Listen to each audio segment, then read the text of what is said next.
Hello student, welcome back to another video. આપણે last લેક્ચરમાં પોલીન્યુક્લિયોટાઇડ શૃંખલાની સંરચનાનો અભ્યાસ કર્યો. બરાબર.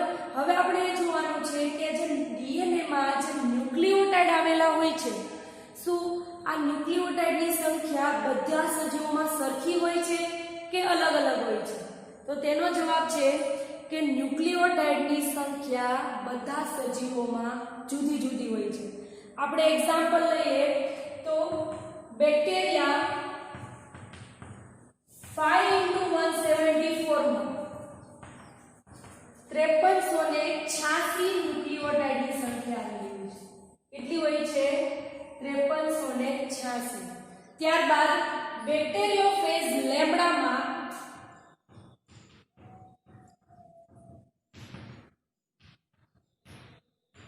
48502 ન્યુક્લિયોટાઇડ આવેલા છે. બરાબર. ત્યારબાદ જોઈએ નેક્સ્ટ એક્ઝામ્પલ જોઈએ ઇકોલાઈ બેક્ટેરિયા, જેનું પૂરું નામ છે ઇસ્ચેરેશિયા કોલાઈ. બરાબર. તો હવે ઇકોલાઈ બેક્ટેરિયામાં કેટલી બેઝ પેર આવેલી હોય છે? તો તેમાં 4.6 × 10⁶. યાદ રાખવા માટે 4.6 જે છે એટલી જ એની ઘાત છે. બરાબર. તો કેટલું થશે? 4.6 × 10⁶ ઇકોલાઈમાં બેઝ પેર આવેલી હોય છે. બરાબર.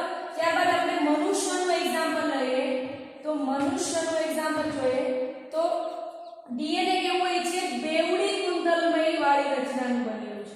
બરાબર. તો હવે આપણે મનુષ્યમાં જોઈએ તો આ એક ડીએનએ જે છે એટલે કે એક શૃંખલા જે છે તેમાં ટોટલ 3.3 × 10⁹ બેઝ પેર આવેલી હોય છે. તો બીજી શૃંખલામાં પણ કેટલી હશે? એટલી જ હશે, 3.3 × 10⁹. હવે આપણે બંનેની ટોટલ કરવી હોય તો કેટલી થશે? 6.6 × 10⁹. તો એમસીક્યુમાં ઘણી વખત ટ્વિસ્ટ કરીને પૂછે છે કે મનુષ્યની એકકીય જે શૃંખલા છે તેમાં ટોટલ કેટલી બેઝ પેર આવેલી હોય છે? તો તેનો આન્સર લખવાનો છે 3.3 × 10⁹. અને જો એવું છે દ્વિકીય ડીએનએ ની ટોટલ કેટલી બેઝ પેર આવેલી હોય છે? તો ટોટલ કેટલી લખવાનું થશે? 6.6 × 10⁹. બરાબર. ફરીથી આપણે રિવિઝન કરી લઈએ કે જે ન્યુક્લિયોટાઇડ જે હોય છે તે ન્યુક્લિયોટાઇડની સંખ્યા બધા જ સજીવોમાં જુદી જુદી હોય છે. બરાબર. તો આપણે એક્ઝામ્પલ લઈએ બેક્ટેરિયા 5 × 174 માં 5386 હોય છે ન્યુક્લિયોટાઇડની સંખ્યા. ત્યારબાદ બેક્ટેરિયોફેજ લેમ્ડામાં 48502. બરાબર. ઇકોલાઈ બેક્ટેરિયામાં 4.6 × 10⁶ બેઝ પેર આવેલી હોય છે. અને મનુષ્યમાં એકકીય ડીએનએ જોઈએ તો તેમાં 3.3 × 10⁹. અને જો બંને શૃંખલાનું જોઈએ તો ટોટલ કેટલી થશે? 6.6 × 10⁹. જોયું કે વિવિધ સજીવોમાં ન્યુક્લિયોટાઇડની સંખ્યા જુદી જુદી હોય છે. બરાબર. હવે આપણે જોવાનું છે ડીએનએ નો ઇતિહાસ, એટલે કે ડીએનએ ની શોધમાં કયા કયા વૈજ્ઞાનિકોનું સમર્થન હતું. બરાબર. ડીએનએ નો ઇતિહાસ.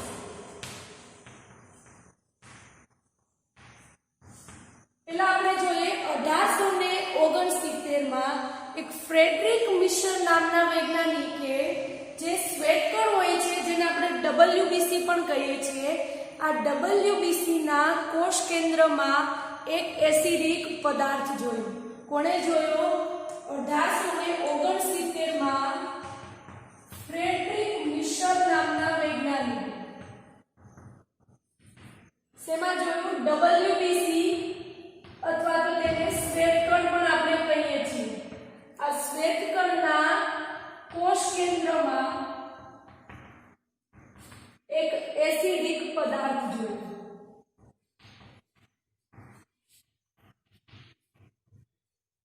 હવે ફ્રેડરિક મિશરે આ જે એસિડિક પદાર્થ જોયો હતો, આ એસિડિક પદાર્થની તેને ડીએનએ તરીકે ઓળખ આપી. શું આપ્યું? ફ્રેડરિક મિશરે આ જે શ્વેતકણના કોષ કેન્દ્રમાં જે એસિડિક પદાર્થ પદાર્થ જોયો હતો, આ એસિડિક પદાર્થની ઓળખ તેણે શેને તરીકે આપી કે ડીએનએ તરીકે આપી. ત્યારબાદ આ એસિડિક પદાર્થનું ફ્રેડરિક મિશરે નામ આપ્યું ન્યુક્લિયન. શું આપ્યું? ન્યુક્લિયન નામ આપ્યું. અને ત્યારબાદ આ ન્યુક્લિયન નામ બદલીને વૈજ્ઞાનિકોએ તેનું નામ રાખ્યું ન્યુક્લિક એસિડ. અને અત્યારે આપણે જે વર્ડ યુઝ કરીએ છીએ તે ન્યુક્લિક એસિડ વર્ડ યુઝ કરીએ છીએ. બરાબર. હવે આપણને ખબર છે કે ડીએનએ ખૂબ જ લાંબો પોલિમર છે. બરાબર. તો આવ્યા લાંબી પોલિમરનું આપણે તકનીકી મર્યાદાઓના કારણે તેનું અલગીકરણ કરવું ખૂબ જ મુશ્કેલ છે. એટલા માટે લાંબા સમય સુધી ડીએનએ વિશે કોઈ પણ પ્રકારની સ્પષ્ટ માહિતી નથી. ફરીથી રિપીટ કરું છું, આપણને ખબર છે કે ડીએનએ ખૂબ જ લાંબો પોલિમર છે. ડીએનએ ની આપણે લંબાઈ જોઈએ તો ટોટલ 2.2 મીટર છે. બરાબર. તો આટલા લાંબા પોલિમરનું તકનીકી મર્યાદાઓને કારણે જો તેનું અલગીકરણ કરવું હોય તો ખૂબ જ મુશ્કેલ થશે. બરાબર. એટલે 1869 પછી ડીએનએ વિશે કોઈ પણ પ્રકારની સ્પષ્ટ માહિતી મળી નથી. બરાબર. ત્યારબાદ વિલ્કિન્સ અને રોઝલિન ફ્રેન્કલિન નામના વૈજ્ઞાનિકે એક્સ-રે વિવર્તનની માહિતી આપી. બરાબર. અને આ એક્સ-રે વિવર્તનની માહિતીને આધારે 1953 માં વોટસન અને ક્રિક નામના વૈજ્ઞાનિકે ડીએનએ ની બેવડી કુંતલમય વાળી સંરચનાનું મોડેલ આપ્યું હતું.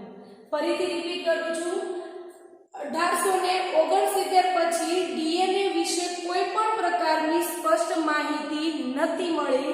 ત્યારબાદ વિલ્કિન્સ અને રોઝલિન ફ્રેન્કલિન નામના વૈજ્ઞાનિકે એક્સ-રે વિવર્તનની માહિતી આપી હતી. અને આ એક્સ-રે વિવર્તનની માહિતીનો ઉપયોગ કરી અને 1953 માં વોટસન અને ક્રિકે આવી રીતે ડીએનએ જે છે તે બેવડી કુંતલમય સંરચના સ્વરૂપે હોય છે તેવું વોટસન અને ક્રિકે મોડેલ આપ્યું હતું ડીએનએ. બરાબર. અને ત્યારબાદ વોટસન અને ક્રિકે અવલોકન કર્યું હતું કે આમાં જે પહેલી શૃંખલામાં જો પ્યુરિન હોય તો બીજી શૃંખલામાં તેની સામે પિરિમિડિન આવશે. અને આ અવલોકનનો આધાર કોણે આપ્યો હતો? ઇરવિન ચારગાફે. એમસીક્યુ માં કદાચ પૂછાય ઇરવિન ચારગાફનો શું હતું પ્રયાસ, તો એમણે શું કીધું હતું કે સપોઝ આ પહેલી શૃંખલા છે. બરાબર. તો હવે જો અહીંયા પહેલી શૃંખલામાં પ્યુરિન હશે, બરાબર, તો તેની સામે શું આવશે? બીજી શૃંખલામાં પિરિમિડિન. અને જો પહેલી શૃંખલામાં પિરિમિડિન હોય તો બીજી શૃંખલામાં તેની સામે શું આવશે? પ્યુરિન. હવે કયું પ્યુરિન સામે કયું પિરિમિડિન આવશે? તો એ પણ ઇરવિન ચારગાફે કીધું હતું કે હંમેશા એડેનિનના સામે થાઇમિન આવશે. એડેનિન એ શું છે? પ્યુરિન છે. અને થાઇમિન શું છે? પિરિમિડિન. બરાબર. તો એમણે શું કીધું હતું? ઇરવિન ચારગાફે હંમેશા પહેલી શૃંખલામાં એડેનિન હશે તો બીજી શૃંખલામાં તેની સામે થાઇમિન જ આવશે. અને જો બીજી પહેલી શૃંખલામાં થાઇમિન હશે તો બીજી શૃંખલામાં એની સામે એડેનિન આવશે. એટલે કે હંમેશા એકબીજાના સામે એડેનિનના સામે થાઇમિન હશે યા તો થાઇમિનના સામે એડેનિન હશે. બરાબર. ત્યારબાદ બીજું એ કીધું હતું કે સાઇટોસિનના સામે હંમેશા ગ્વાનિન આવેલું હશે. શું આવેલું હશે? સપોઝ પહેલી શૃંખલામાં જો સાઇટોસિન હોય તો બીજી શૃંખલામાં તેની સામે શું આવશે? ગ્વાનિન. અને પહેલી શૃંખલામાં ગ્વાનિન હોય તો તેની સામે બીજી શૃંખલામાં સાઇટોસિન આવશે. બરાબર. હવે ગ્વાનિન એ શું છે? પ્યુરિન છે. સાઇટોસિન શું છે? પિરિમિડિન. તો ઇરવિન ચારગાફે શું કીધું હતું કે પ્યુરિનની સામે પિરિમિડિન અને જો સામે પહેલી શૃંખલામાં પિરિમિડિન હોય તો એની સામે બીજી શૃંખલામાં પ્યુરિન આવશે. ક્યારેક પણ પ્યુરિનની સામે પ્યુરિન નહીં હોય, પિરિમિડિનની સામે પિરિમિડિન નહીં હોય, હંમેશા ઓપોઝિટ જોવા મળશે. તો આવી રીતે જો એડેનિનની સામે થાઇમિન અને સાઇટોસિનના સામે ગ્વાનિન હશે તો શૃંખલામાં એકબીજાને સમાંતરે એકબીજા ગોઠવાયેલા હશે અચળ રીતે. બરાબર. તો આ જે છે તે ડીએનએ નો ઇતિહાસ છે. આપણે થોડું ફરીથી રિવિઝન કરી લઈએ. એમસીક્યુ માં પૂછાય એવા બે ક્વેશ્ચન છે. તો ફ્રેડરિક મિશર વાળું અને ઇર્વિન ચાર્ગાફે શું માહિતી આપી અને વોટસન અને ક્રિકે શું મહત્વ આપ્યું. બરાબર. તો ફ્રેડરિક મિશરે શ્વેત કણના કોષ કેન્દ્રમાં એક એસિડિક પદાર્થ જોયો. તેને ડીએનએ તરીકે ઓળખ આપી અને ત્યારબાદ તેનું નામ આપ્યું ન્યુક્લિયસ. અને ત્યારબાદ વૈજ્ઞાનિકોએ તેનું નામ બદલીને રાખ્યું ન્યુક્લિક એસિડ. બરાબર. ત્યારબાદ વિલ્કિન્સ અને ફ્રેન્કલિન એ બંને એક્સ-રે વિવર્તનની માહિતી આપી હતી અને તેના આધારે 1953 માં વોટસન અને ક્રિકે ડીએનએની બેવડી કુંતલમય સંરચનાનું મોડેલ આપ્યું હતું, જે ખૂબ જ પ્રખ્યાત મોડેલ છે. બરાબર. અને ત્યારબાદ ઇર્વિન ચાર્ગાફે જણાવ્યું હતું કે હંમેશા પ્યુરિનની સામે પિરિમિડિન જ જોવા મળશે. બરાબર. એડેનિનના સામે થાઇમિન અને સાઇટોસિનના સામે ગ્વાનિન.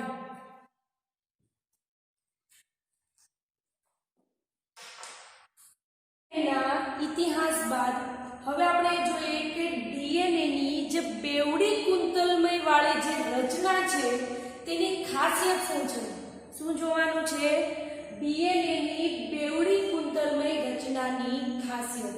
તો આપણે થિયરી સ્ટાર્ટ કરીએ, જેમાં પહેલો મુદ્દો છે કે ડીએનએ બે પોલીન્યુક્લિયોટાઇડ શૃંખલાઓનો બનેલો છે.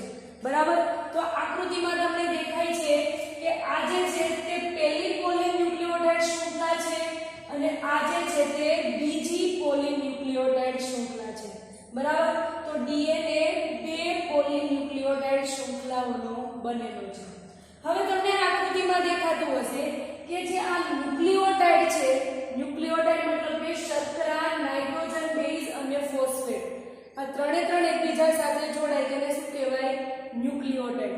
તો તમને આકૃતિમાં દેખાતું હશે કે જે ન્યુક્લિયોટાઇડની જે શૃંખલા છે તેમાં મુખ્ય આધાર કોનો છે? તો શર્કરાનો અને ફોસ્ફેટ જૂથનો. આકૃતિમાં તમને એવું દેખાતું હશે કે નાઇટ્રોજન બેઝ જે છે તે માત્ર શૃંખલામાં ઉપસી આવેલું એવું દેખાતું હશે. ફરીથી રિપીટ કરું છું, જે પોલીન્યુક્લિયોટાઇડ શૃંખલા છે તેનો મુખ્ય આધાર શું છે? તો તમને દેખાતું હશે કે જે શૃંખલા છે તેનો મુખ્ય આધાર એક તો શર્કરા છે અને બીજું છે ફોસ્ફેટ જૂથ. નાઇટ્રોજન બેઝ તમને એવું લાગશે કે માત્ર જે શૃંખલા છે તેમાં ઉપસી આવેલ હોય એવું. બરાબર. ત્યારબાદ જોઈએ બીજો મુદ્દો. પહેલા મુદ્દામાં શું આવશે કે ડીએનએ બે પોલીન્યુક્લિયોટાઇડ શૃંખલાનો બનેલો છે. બરાબર. જેમાં પોલીન્યુક્લિયોટાઇડ શૃંખલામાં મુખ્ય આધાર કોનો છે? શર્કરા અને ફોસ્ફેટ જૂથનો. નાઇટ્રોજન બેઝ શું લાગશે કે શૃંખલાની ઉપર ઉપસી આવેલ હોય તેવું દેખાશે. નાઇટ્રોજન બેઝ ઉપસી આવેલ હોય તેવું લાગશે. બરાબર. હવે જોઈએ બીજો મુદ્દો. તો બીજો મુદ્દામાં જે બંને શૃંખલા છે, આ પહેલી શૃંખલા છે અને બીજી શૃંખલા છે, તો બંને શૃંખલા જે છે તે પ્રતિ સમાંતર ધ્રુવતા ધરાવે છે. કેવી રીતે પ્રતિ સમાંતર? આપણે જોઈએ કે આ જે છે તે પહેલી શૃંખલા છે. બરાબર. તો પહેલી શૃંખલાના આ જે શર્કરા છે તેના 5મા કાર્બન સાથે ફોસ્ફેટ જૂથ જોડાશે અને ત્યાંથી શૃંખલાની શરૂઆત થશે. બરાબર. તો એ શૃંખલાનો એન્ડ ક્યારે આવશે?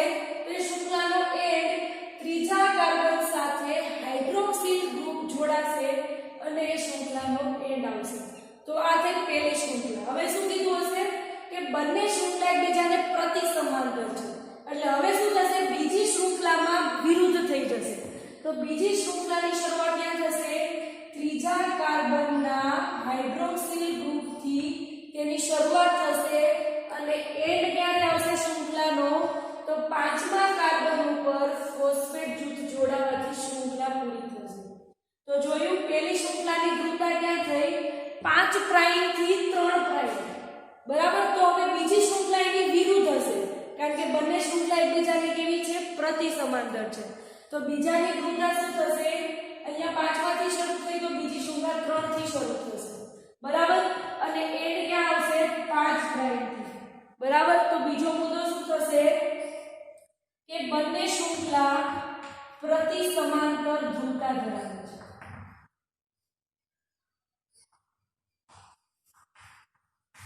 એક શૃંખલા 5 પ્રાઇમ થી 3 શરૂ થઈ હોય તો બીજી શૃંખલા ક્યાંથી થશે? 3 પ્રાઇમ થી 5 પ્રાઇમ સુધી. બરાબર. હવે ત્રીજો મુદ્દો જોઈએ તો ત્રીજા મુદ્દામાં એ છે કે જે નાઇટ્રોજન બેઝ હોય છે તો નાઇટ્રોજન બેઝમાં એડેનીનની સામે શું આવશે? થાઇમિન. જે આપણે ઇરવિન ચારગાફે વાત કરી હતી એ કે એડેનીનની સામે શું આવશે? પહેલી શૃંખલામાં એડેનીન હશે તો તેની સામે બીજી શૃંખલામાં શું આવશે? થાઇમિન. બરાબર. અને જો પહેલી શૃંખલામાં ગ્વાનિન હશે તો બીજી શૃંખલામાં શું આવશે? સાઇટોસિન. બરાબર. પણ હવે તમને આ પહેલી શૃંખલા અને બીજી શૃંખલા જે છે તે આવી રીતે નહીં હોય, બંને એકબીજા સાથે જોડાયેલી હશે. બરાબર. તો હવે શેના દ્વારા જોડાયેલી હશે? આ પહેલી શૃંખલા, આ બીજી શૃંખલા, બંને શું હોય છે? એકબીજા સાથે જોડાયેલી હોય છે. તો એ શેના દ્વારા જોડાશે? બંધ દ્વારા જોડાશે. કયા બંધ દ્વારા? તો જ્યારે એક નાઇટ્રોજન બેઝ, યાદ રાખજો, એક નાઇટ્રોજન બેઝ બીજી નાઇટ્રોજન બેઝ સાથે હાઇડ્રોજન બંધ દ્વારા જોડાશે. બરાબર. હવે શું થશે કે જ્યારે એડેનીનની સામે થાઇમિન, એટલે કે એડેનીન અને થાઇમિન બંને એકબીજા સાથે જોડાશે ત્યારે બે હાઇડ્રોજન બંધ દ્વારા જોડાશે. આ પહેલો હાઇડ્રોજન બંધ અને આ બીજો હાઇડ્રોજન બંધ. બરાબર. સેમ એવી રીતે જ્યારે થાઇમિનની સામે એડેનીન હશે ત્યારે પણ બે હાઇડ્રોજન બંધ દ્વારા બંને એકબીજા સાથે જોડાયેલી હશે. હવે જોવાનું છે કે જ્યારે ગ્વાનિનની સામે સાઇટોસિન જોડાશે ત્યારે તે બે નહીં પરંતુ 3 હાઇડ્રોજન બંધ દ્વારા જોડાશે. શેના દ્વારા જોડાશે? પહેલો હાઇડ્રોજન બંધ, આ બીજો હાઇડ્રોજન બંધ અને આ ત્રીજો હાઇડ્રોજન બંધ. બરાબર. અને સેમ જ્યારે સાઇટોસિનની સામે ગ્વાનિન આવશે ત્યારે પણ તે એકબીજા સાથે 3 હાઇડ્રોજન બંધ દ્વારા જોડાશે. એમસીક્યુ માટે ખાસ યાદ રાખજો, એડેનીનની સામે જ્યારે થાઇમિન જોડાશે યા તો થાઇમિનની સામે એડેનીન જોડાશે ત્યારે હંમેશા તે બે હાઇડ્રોજન બંધ દ્વારા જોડાશે. અને જ્યારે ગ્વાનિનની સામે સાઇટોસિન અને સાઇટોસિનના સામે ગ્વાનિન આવશે ત્યારે હંમેશા તે 3 હાઇડ્રોજન બંધ દ્વારા જોડાશે. બરાબર. હવે તમને અહીંયા તૂટક હાઇડ્રોજન બંધ ડ્રો કર્યા છે. એનો મતલબ એવો છે કે જ્યારે ડીએનએ સ્વયંજનનની શરૂઆત કરશે ત્યારે શું થાય છે કે જે તમારા નેક્સ્ટ લેક્ચરમાં આવશે કે ડીએનએ પોલિમરેઝ ઉત્સેચક સ્વયંજનનની પ્રક્રિયા કરશે. તો એ શું કરશે? આ જે હાઇડ્રોજન બંધ જે છે તેને તોડી નાખશે. જ્યારે ડીએનએ સ્વયંજનન કરશે ત્યારે શું થશે? હાઇડ્રોજન બંધ તોડી નાખશે. એટલા માટે આ તૂટક જે છે પરમેનન્ટ બંધ નથી હોતા. આ બંધ જે છે તે ટેમ્પરરી હોય છે એટલે તૂટક લખે છે. બરાબર. ત્યારબાદ જોઈએ ચોથો મુદ્દો. ચોથા મુદ્દામાં આવશે કે ડીએનએ જે છે તે હંમેશા જમણી કુંતલમય રચના ધરાવે છે. જમણી કેવી રીતે? તો આપણે જ્યારે ડીએનએ ની શૃંખલા ડ્રો કરશું ત્યારે આવી રીતે જમણેરી કુંતલથી ડીએનએ ની શૃંખલાની શરૂઆત થશે. આપણે આવી રીતે ડ્રો નથી કરતા શૃંખલા. શું કામ? કારણ કે ડીએનએ જમણી કુંતલમય રચના છે એટલા માટે. બરાબર. તો હવે કુંતલમય રચનાની આપણે જોઈએ કેવી રીતે હોય છે. તો ડીએનએ શું હોય છે? હંમેશા જમણી કુંતલ છે. બરાબર. ત્યારબાદ આપણે જોઈએ કે એક કુંતલ જે છે તેની ટોટલ લંબાઈ કેટલી હોય છે? તો ડીએનએ ના કુંતલની આટલી જે લંબાઈ હોય છે, જે એક વળાંકવાળી વાત થઈ છે, તેમાં ટોટલ તેની લંબાઈ હોય છે 3.4 નેનોમીટર. બરાબર. અને આટલી કુંતલમાં એટલે કે એક વળાંકમાં ટોટલ 10 નાઇટ્રોજન બેઝ આવેલી હોય છે. પહેલી, બીજી,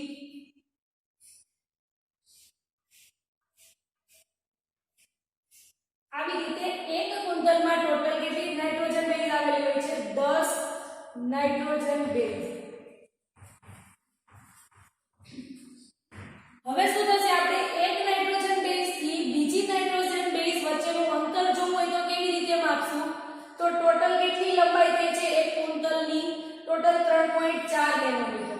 અને એક એ જે વળાંક છે એમાં ટોટલ કેટલી નાઇટ્રોજન બેઝ આવેલી હોય છે? 10. તો 3.4 ભાગ્યા 10 કરીએ તો કેટલા થશે? 0.34 નેનોમીટર. તો એક બેઝ પેર થી બીજા બેઝ પેર વચ્ચેનું અંતર કેટલું ટોટલ થશે? 0.34 નેનોમીટર. હવે જોઈએ પાંચમો મુદ્દો. પાંચમા મુદ્દામાં એવું છે કે જે નાઇટ્રોજન બેઝ જે છે તેની ગોઠવણી એવી હોય છે કે જેવી નિસરણીની સીડીઓ ગોઠવાયેલી હોય તેવી રીતે હોય છે, બરાબર? અને બંને એકબીજા ઉપર સ્થિત હોય છે. આ નાઇટ્રોજન બેઝ હોય છે તો સેમ એટલા જ ડિસ્ટન્સે બીજી ઉપર ત્રીજી એવી રીતે એકબીજા ઉપર સ્થિત હોય છે. અને જે આ હાઇડ્રોજન બંધ હોય છે તે આપણે ખબર છે કે ડીએનએ નો આકાર કેવો હોય છે? કુંતલમય. તો આ કુંતલમય આકાર જે જાળવી રાખવાનું કોઈ પ્રદાન કરતું હોય તો તે છે આ હાઇડ્રોજન બંધ. આ હાઇડ્રોજન બંધના લીધે ડીએનએ જે છે તેનું કુંતલમય રચનાનું સ્વરૂપ જે છે તે સ્થાયી રહે છે, બરાબર? તો આપણે ફરીથી રિવિઝન કરી લઈએ. પહેલો મુદ્દો જોઈએ કે ડીએનએ બે પોલીન્યુક્લિયોટાઇડ શૃંખલાનું બનેલું છે, જેમાં મુખ્ય આધાર આપણે કહી શકીએ તો તે કોણ છે? શર્કરા અને ફોસ્ફેટ જૂથ. નાઇટ્રોજન બેઝ એવું લાગશે કે માત્ર શૃંખલાની ઉપર ઉપસી આવેલી, બરાબર? ત્યારબાદ બીજું જોઈએ તો બંને શૃંખલા જે છે એકબીજાની પ્રતિ સમાંતર ધ્રુવતા ધરાવે છે. એક શૃંખલાની શરૂઆત 5 પ્રાઇમ થી થશે તો એ શૃંખલાનો એન્ડ ક્યાંથી આવશે? 3 પ્રાઇમ, બરાબર? અને એની ઓપોઝિટ બીજી શૃંખલામાં શું હશે? અહીંયા 5 થી સ્ટાર્ટ થાય તો એ ક્યાંથી સ્ટાર્ટ થશે? ત્રીજા કાર્બનના હાઇડ્રોક્સી ગ્રુપ સાથે જોડાવાથી થશે. અને એ શૃંખલાનો એન્ડ ક્યાં આવશે? તો એ 5મા કાર્બન ઉપર ફોસ્ફેટ જૂથ જોડાવાનું, બરાબર? એટલે પ્રતિ સમાંતર ધ્રુવતા થઈ એકની 5 થી 3 પ્રાઇમ તો બીજાની 3 થી 5 પ્રાઇમ, બરાબર? ત્યારબાદ ત્રીજું છે કે શૃંખલામાં જે નાઇટ્રોજન બેઝ હોય છે તે હંમેશા એડેનીનની સામે થાઇમિન અને ગ્વાનિનની સામે સાઇટોસિન એકબીજાને અચળ હશે, બરાબર? હવે શું થશે કે એક જે શૃંખલા છે એ બીજી શૃંખલા સાથે જોડાયેલી હોય છે. શેના દ્વારા જોડાશે? તો બંધ દ્વારા. કયા બંધ દ્વારા? તો હાઇડ્રોજન બંધ દ્વારા, બરાબર? જ્યારે એડેનિન સામે થાઇમિન જોડાશે યા તો થાઇમિનની સામે એડેનિન જોડાશે ત્યારે તે બે હાઇડ્રોજન બંધ દ્વારા જોડાશે, બરાબર? અને જ્યારે ગ્વાનિનની સામે સાઇટોસિન જોડાશે ત્યારે તે 3 હાઇડ્રોજન બંધ દ્વારા એકબીજા સાથે જોડાશે. ચોથું જોઈએ તો ડીએનએ જે છે તે શું હોય છે? જમણેરી કુંતલ જોવા મળે છે, બરાબર? અને તે ટોટલ એક કુંતલ જે હોય છે તેની ટોટલ લંબાઈ કેટલી હોય છે? 3.4 નેનોમીટર. અને તેમાં ટોટલ નાઇટ્રોજન બેઝ કેટલી આવેલી હોય છે? 10. તો એક નાઇટ્રોજન બેઝ થી બીજી નાઇટ્રોજન બેઝ વચ્ચેનું આપણે અંતર જોઈએ તો કેટલું થશે? 3.4 ભાગ્યા 10 એટલે કેટલું આવશે? 0.34 નેનોમીટર. જે એક બેઝ પેર થી બીજી બેઝ પેર વચ્ચેનું અંતર છે, બરાબર? નેક્સ્ટ જોઈએ તો નાઇટ્રોજન બેઝની ગોઠવણી એવી હોય છે કે નિસરણીની સીડીઓ ગોઠવાયેલી હોય એવું લાગે છે. અને બધી નાઇટ્રોજન બેઝ એકબીજા ઉપર સ્થિત હોય છે, બરાબર? અને આ જે ડીએનએ નો જે કુંતલમય વાળો જે આકાર છે એ આકારનું સ્થાયિત્વ જાળવી રાખવા માટે હાઇડ્રોજન બંધ ખૂબ જ જરૂરી છે. ડીએનએની બેવડી કુંતલમયની સંરચના જે છે એ સંરચનાની સમજૂતી આપ્યા બાદ તરત જ ફ્રાન્સિસ ક્રિક નામના વૈજ્ઞાનિકે મધ્યસ્થ પ્રણાલીનો પ્રસ્તાવ જે છે તે રજૂ કર્યો હતો, અથવા તો એવું કહી શકાય કે મધ્યસ્થ પ્રણાલીનો વિચાર પ્રસ્તુત કર્યો હતો. કોણે કર્યો હતો? ફ્રાન્સિસ ક્રિક નામના વૈજ્ઞાનિકે મધ્યસ્થ પ્રણાલીનો વિચાર પ્રસ્તુત કર્યો હતો, બરાબર? હવે ફ્રાન્સિસ ક્રિકે મધ્યસ્થ પ્રણાલીનો વિચાર કેવી રીતે પ્રસ્તુત કર્યો?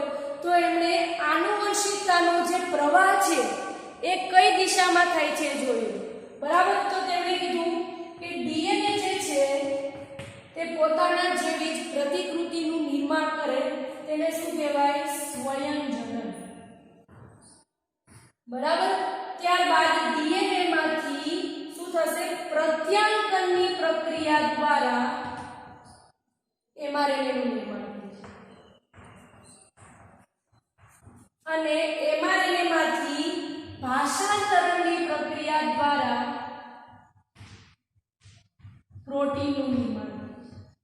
તો આજે છે તે આનુવંશિકતાનો પ્રવાહ ડીએનએ માંથી શું થશે? પ્રોટીન તરફ જશે. જે મધ્યસ્થ પ્રણાલીનો ખ્યાલ કોણે આપ્યો? ફ્રાન્સિસ ક્રિકે. બરાબર. હવે આપણે જોઈએ કે આ ડીએનએ ની અને આ પ્રોટીન આપણે જોઈએ કે સ્વયંજનન, પ્રત્યાંકન અને ભાષાંતરણની જે પ્રક્રિયા છે તે ક્યાં થાય છે? બરાબર. તો પહેલા જોઈએ સ્વયંજનનની પ્રક્રિયા ક્યાં થાય છે? તો સ્વયંજનનની પ્રક્રિયા કોષ કેન્દ્રમાં અને કોષ ચક્રના એસ તબક્કામાં થશે. યાદ રાખવા માટે સ્વયંજનનનો એસ અને એસ તબક્કો. બરાબર. સ્વયંજનનની પ્રક્રિયા ક્યાં થશે? કોષ કેન્દ્રમાં અને કોષ ચક્રના એસ તબક્કામાં. ત્યારબાદ આપણે જોઈએ પ્રત્યાંકનની પ્રક્રિયા ક્યાં થશે? તો પ્રત્યાંકનની પ્રક્રિયા જે છે તે પણ કોષ કેન્દ્રમાં થશે અને કોષ ચક્રના જીવન અને જીતુ તબક્કામાં થશે. બરાબર. ત્યારબાદ આપણે જોઈએ ભાષાંતરણની પ્રક્રિયા ક્યાં થશે? તો ભાષાંતરણની પ્રક્રિયા કોષ રસમાં થશે. બરાબર. હવે મેં તમને કીધું હતું કે કોષ કેન્દ્રનું ડીએનએ નું સ્થાન જે છે તે કોષ કેન્દ્રમાં છે. બરાબર. તો સ્વયંજનનની પ્રક્રિયામાં શું થાય છે? ડીએનએ માંથી જ ડીએનએ નું નિર્માણ થાય છે. તો એ ક્યાં થશે? કોષ કેન્દ્રમાં થશે, કારણ કે ડીએનએ કોષ કેન્દ્રમાં જ આવેલો છે. ત્યારબાદ ડીએનએ માંથી એમઆરએનએ નું નિર્માણ થાય. ડીએનએ કોષ કેન્દ્રમાં છે તો કોષ કેન્દ્રની અંદર શું થશે? એમઆરએનએ નું નિર્માણ થશે. બરાબર. ત્યારબાદ એમઆરએનએ માંથી શેનું નિર્માણ થાય છે? પ્રોટીન. તો હવે શું થશે? એમઆરએનએ ની જે શૃંખલા છે તે કોષ કેન્દ્રમાંથી કોષ રસમાં આવી જશે અને ત્યારબાદ કોષ રસમાં પ્રોટીનનું નિર્માણ થશે. બરાબર. એમસીક્યુ માટે આ મધ્યસ્થ પ્રણાલીનો ખ્યાલ કોણે આપ્યો? ખાસ યાદ રાખવાનું છે, ફ્રાન્સિસ ક્રિકે. સ્વયંજનનની પ્રક્રિયા કોષ કેન્દ્રમાં એસ તબક્કામાં. ત્યારબાદ પ્રત્યાંકનની પ્રક્રિયા કોષ કેન્દ્રમાં અને જીવન અને જીતુ તબક્કામાં અને ભાષાંતરણની પ્રક્રિયા કોષ રસમાં.